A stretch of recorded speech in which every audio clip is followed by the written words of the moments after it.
second one is energy in transit. And as a thermodynamics student, it is very much essential that you are having a sound idea about the concept of energy. And after watching this video, you'll be having that solid, crystal clear idea about the concept of energy. So let's begin with the stored energy. Stored energy is nothing but the energy possessing by the system. Let that be E.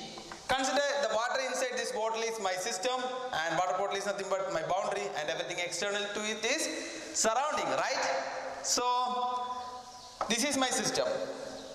As it is having some height difference from the ground, it will be having some potential energy, right? Similar way, if it is moving, it will be having some kinetic energy. In same manner, it can have chemical energy, nuclear energy, or electrical energy, and many more. And most importantly, it will be having some internal energy. Internal energy is nothing but the energy possessing by the molecules inside the system. That means this water is composed of lot of molecules, right? And these molecules are in random motion.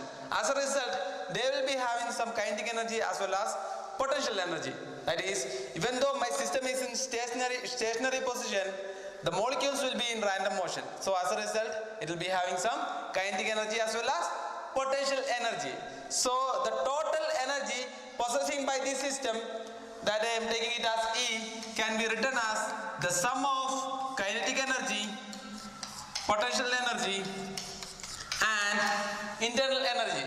And neglecting other terms like magnetic energy, electrical energy and all, because they play a very least role when we are doing thermodynamic analysis. So the total energy or total stored energy in my system is sum of kinetic energy, potential energy and internal energy, right?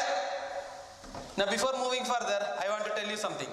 From thermodynamics, we won't get the absolute value of the energy possessing by this system. That is, right now it will be having energy E1. I'm giving the energy, the total energy as E1. So, and I am doing some process in this system. Maybe I am heating this system. Okay. After the process, it will be come to some other state, right? So at that time, it will be having some other absolute energy. Let that be E2. What I am telling is that from thermodynamics, we won't be getting the value of E1 and E2, but we will be getting E2 minus E1 or delta E. So from thermodynamics, we will be getting the clue or information about the changes that happened in the total energy of the system.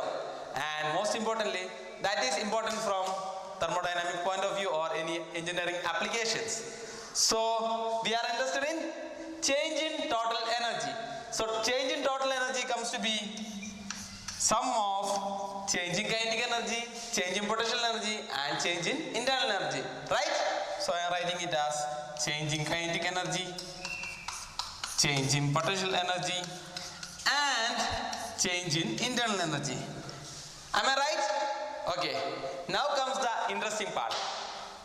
Majority of the time or generally my system will be in same position before and after the experiment. As a result, the change happened to potential energy is 0.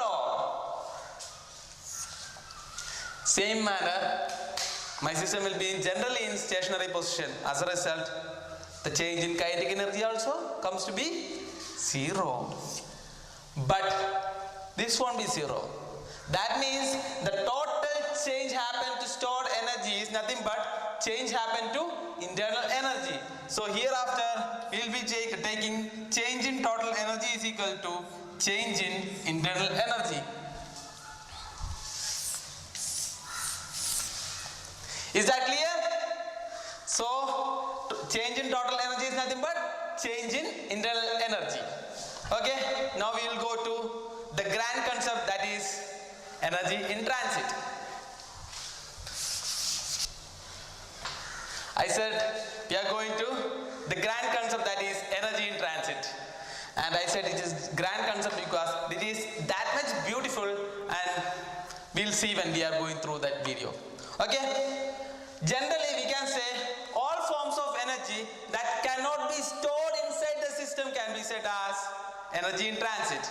And in order to recognize its presence, that form of energy has to cross and you will understand the meaning of these statements when we clearly understand what is heat transfer and work transfer.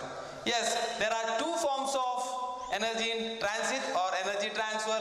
They are work transfer and heat transfer. Let's begin with